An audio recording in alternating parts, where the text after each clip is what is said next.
Hi, thanks for joining. Whenever you're able to log on, tap in, be here with me. I feel like even if there's no one scrolling there, that there's plenty of people sending their energy and being part of this experience. And maybe you don't see this for months down the road, but eventually I show up on your screen, you lucky dogs, you. Today, Friday, it's a rather brisk one out there, but at least the wind has calmed down. Not that you need a weather report, and maybe it's 85 degrees where you are, and if so, please soak up that vitamin D for me. I just ordered one of those lamps because I'm already feeling deficient, and we are only a couple weeks in. Hi, Andrea. I'm Mary Berry. So, this week, something you may not know about me, I love folk music. So I like most music.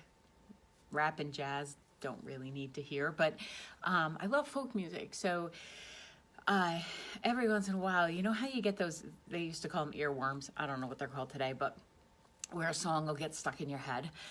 And this song, I loved it when Kayla was little. We used to sing it at all the David Grover concerts, but also in the car and stuff when we were driving along. And it was Row by Row. Remember that song, Inch by Inch, Row by Row? All it takes is a rake and a hoe and a piece of fertile ground. Well, that song sometimes rotates through my head. And usually it's when I'm trying to, bite off a little bit too much. No, not my personality. Or take on too much. And it's, I think, a gentle reminder from my guides to, let's just take a little bit at a time and see if we can, not do the whole pizza, maybe just have a piece. But I got the rest of my life to figure that out. So I thought I'd talk about that in relation to what we consider our spiritual growth. Now,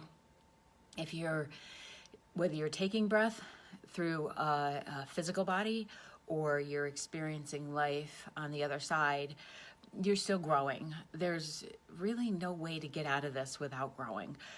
Some people may take the snail's pace when it comes to growth. That's fine. That's their chartered territory. Some people may need to learn to do the smaller strides and not take everything in at a time. But the inch by inch premise, I think, is so important to apply when we're talking about what, as humans, we call our spiritual growth. Because number one, you're not going to get it all done. We're eternal. So there's always going to be something on that to-do list. There's always going to be something that your soul wants to learn and wants to grow through. So just when we think we've figured out our trajectory and what we're on earth to participate in, something presents itself, right? It might be a new relationship. It could be a flat tire, and you just have to learn to be calm in a situation. So the inch by inch, I feel, is significant because I think, don't take enough time to appreciate. We're very quick, especially in our society, to just roll to the next situation and to not embrace where we are or appreciate even where we are. So like last night, we got our first accumulation snowfall in the Berkshires, and I offered a change in appointments for the first couple of the day so that they didn't have to worry about getting their little ones in the car and out. And so that left my morning, where I would normally be running out the door at 7:30, I left it open. So rather than break out the laptop, get some work done, or even clean that rabbit cage that always feels like it needs cleaning, I sat and I watched my fake fire, and I had a cup of coffee, and I watched the snow that was still falling, and I figured, the last thing I want to be is a hypocrite. So if I'm asking any of you to try on some of the stuff I suggest, I think I have to be there and doing it myself. So that's part of the reason, one of the reasons, not the whole, but why I work out, because I don't think I could ask anybody to move their buns if I wasn't moving mine. And it brings, I think, a connectivity and an understanding. And so this morning, rather than rush through my day, I'm like, let me see what comes up if I take it bit by bit. And I was asking, what direction did I want to go with today with this? And I usually have a subject in mind, but I don't always know what I'm going to say. That's part of the fun, isn't it? So then I thought about how people want to rush through their own spiritual knowing. I see it all the time when I'm teaching intuitive development with someone. They want to, if we jump off of what last week's post was about, that comparison. They want to compare my antenna to theirs. And often I'll point out, listen, I can't cook like you do. I don't have the skills. I can't run an office like you do, or any of the other amazing aspects that make you you. So to compare what someone is capable of doing to another person, to yourself, well, even another person, let's ease up on those kids, okay? It just creates more stress and more judgment. So, when you're talking expansion of energy and your field and opening your chakras and everything, if you go too fast, you end up one of those wing nuts. You really do. You see it. You see people who are very ungrounded, very spacey. And when you start asking, what have you been doing lately? They'll either tell you they've been to a bunch of practitioners that week, or they just started taking all these classes, reading all these books, doing all these downloads. And it's like, whoa, slow your roll a little bit there, so that you don't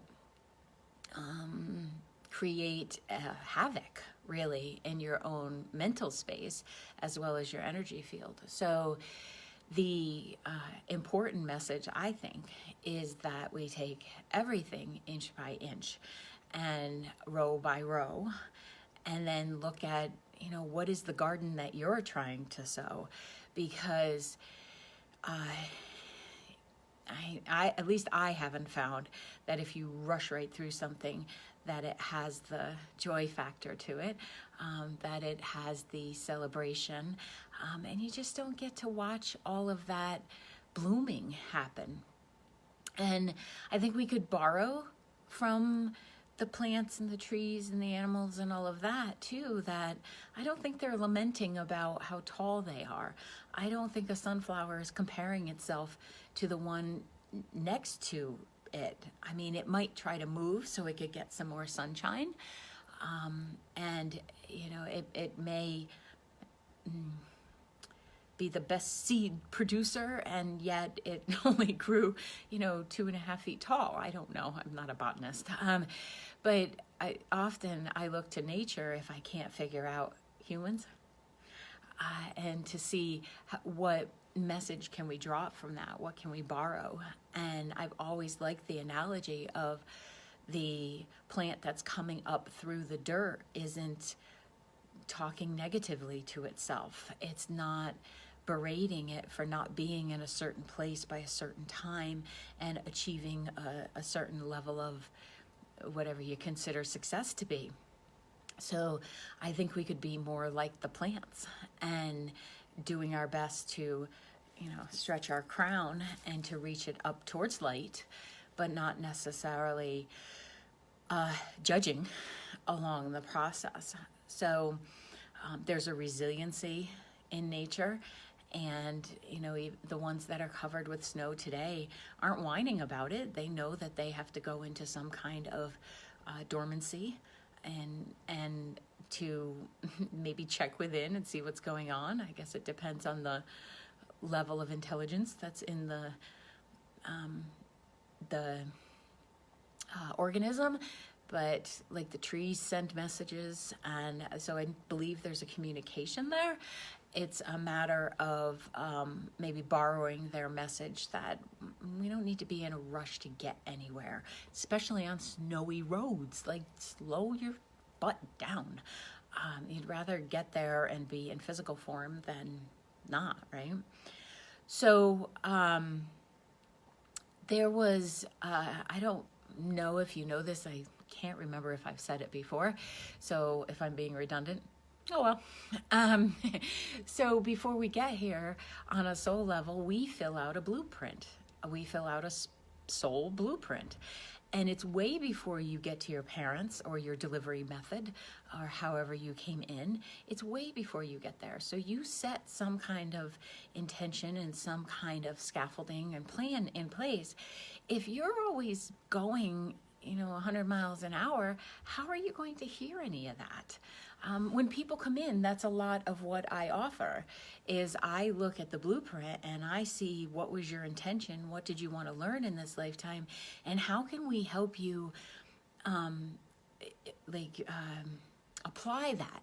How can we use that knowledge to increase the joy you have here in life while also, meeting your contract? If you set up a contract with yourself, then, and you're not listening,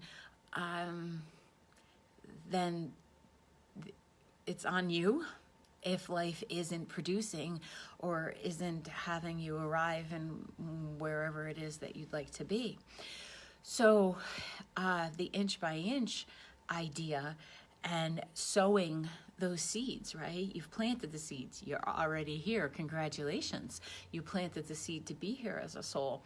So you have to be your own nurturer, your own gardener, and water that seed and give it some sunshine. And that may be asking yourself, what do you enjoy? What would you like to be? Who would you like to be? And how would you like to be in your time here as you're fulfilling your blueprint, your contract? And most of the time, if you want to know what you signed up for, look for what you have a challenge with. So for me, it's balance, okay? And because I wouldn't sign up for something that, was easy. I just wouldn't. So balance is in every area of life, right? Not working over too much, not eating too much, not eating too little, believe it or not. That's part of my challenge. And not getting enough sleep, or wherever the balance is, giving too much to a relationship and not having any in return. So each time that I get a little frustrated with myself or find myself being frustrated with others, I will go back and say, wait a minute, are you not listening to your soul? Are you not fostering a good growth environment for your own spiritual garden? And why not? Because I actually believe that once you know, you no longer have the excuse of being oblivious. If you are aware you're here and you're learning, you can no longer say, well, I didn't know I had any say in this. You do, so show up. So that means weeding the garden, that means singing to it, bringing that vibrational frequency into whatever it is you're doing. So if you look at your own life and you see, where is it that you have challenges? Are you a people pleaser?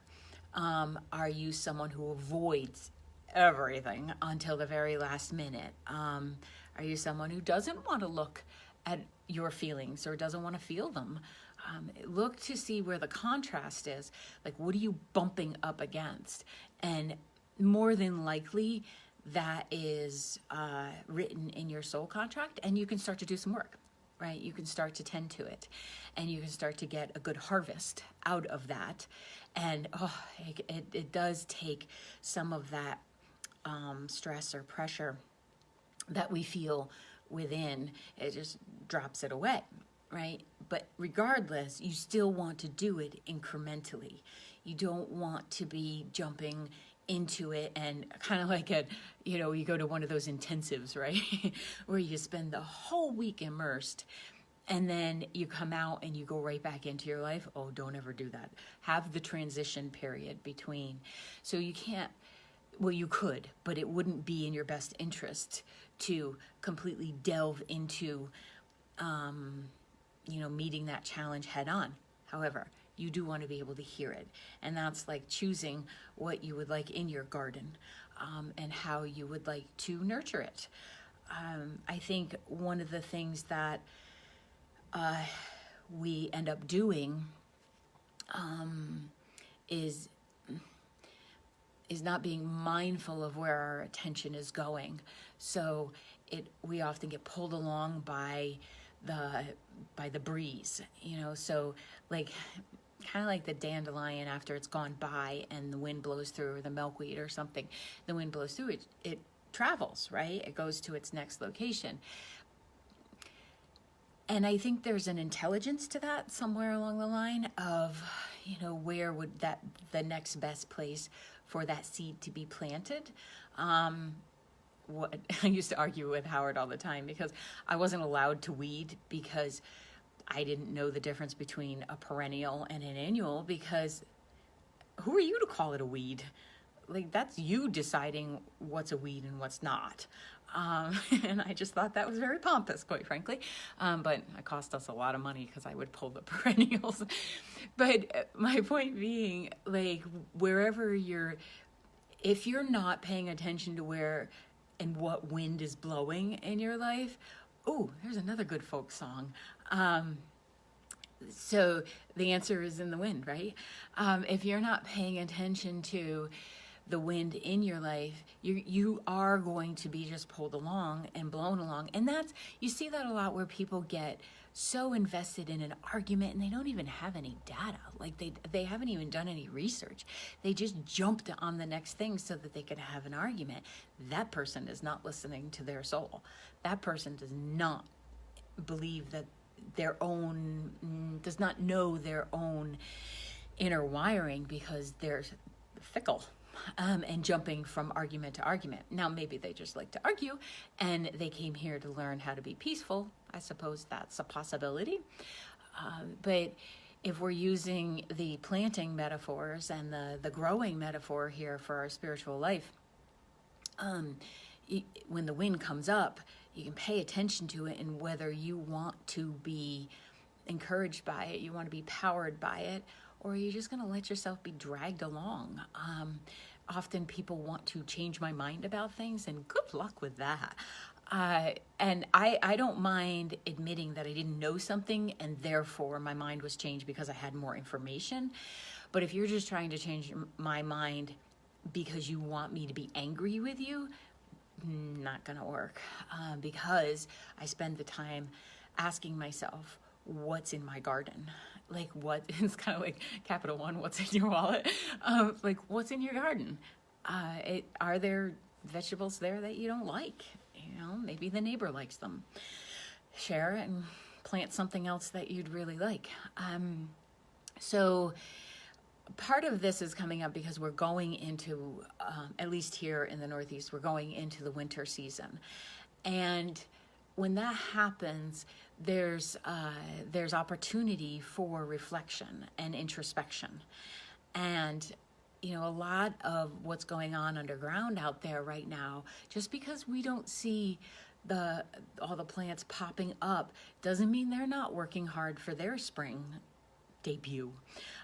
So I thought it would be kind of fun to, really bad pun coming, plant the idea that you can do this as well. We don't have to wait till the first of the year to make changes in our life. I don't understand why the first of the year is the only time you can do vision boards or you can explore your own life and your questions and stuff. It's just not true. You can do it in any moment. So my question to you would be, are you even aware of what type of garden you have? And is there something else that you would like to see come up and to flourish and to grow? And do you have the patience to nurture it? Do you have the willingness? Again, I'll see people who say, well, I can just come to you once. You can. You absolutely can. And then take that, whatever comes up, and run with it. You absolutely can. I believe in the ability of all people. But if you come back a year later and you're still talking about the same stuff, then you didn't take advantage of the situation. You did not take whatever we discussed and take it back with you and see how you could nurture it. You didn't, because otherwise you wouldn't be looking at the same old crop coming up again, or crap. I guess it could be a crap crop. But sorry, visuals. I keep forgetting, I often forget that I'm very visual. So when I say stuff like that, I get a running movie behind it. So crap crop was not a pretty picture. It's kind of funny, but it's not a pretty picture. So this, how I love throwing out the weekly challenge. So this week, I think it would be great for you to take some time and ask yourself, what kind of garden are you growing? And can you use the precipitation that we're bound to get over the next 3 or 4 months? Can you use it to grow? So can you use this time to discover a desire that you have in life? Can you use it to clear up relationships? Can you use it to take a class and study? But it doesn't really matter where you put your intention, as long as you apply your attention, okay? So people would say all the time, well, I set an intention to be happy. Do anything about it?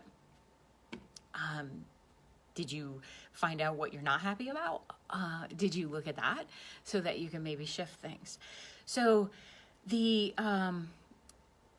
this blueprint that you filled out and this life that you are now filling is too precious to waste complaining, grabbing the wind of others, having things in your garden that you don't like, or wasting the time so that next spring you don't have anything going in that's going to sustain you through the other months, and then nothing's going to grow, and then you have nothing to harvest, right? So we are in a cyclical process. We may as well embrace that, because even in spiritual life, you're physical, you croak, you're non-physical, spend a little time in the non-physical, you come back into physical, you live it, you croak. See the whole recycling symbol there?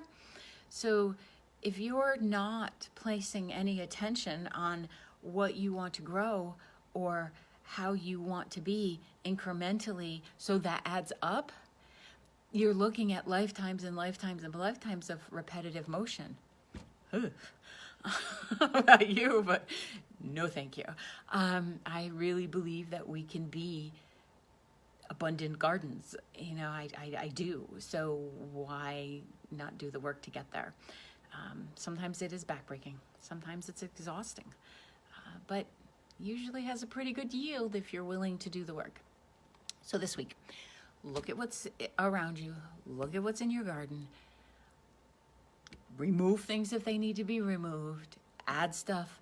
Order some seeds. Do all that kind of stuff so that you can feel a sense of movement in your own life, so that you are doing the inch by inch, row by row. Okay? So I hope you have a wonderful Friday. Thank you all. Thank you so much for showing up. I love seeing your little faces when it pops up there. And I'm so appreciative that you tune in.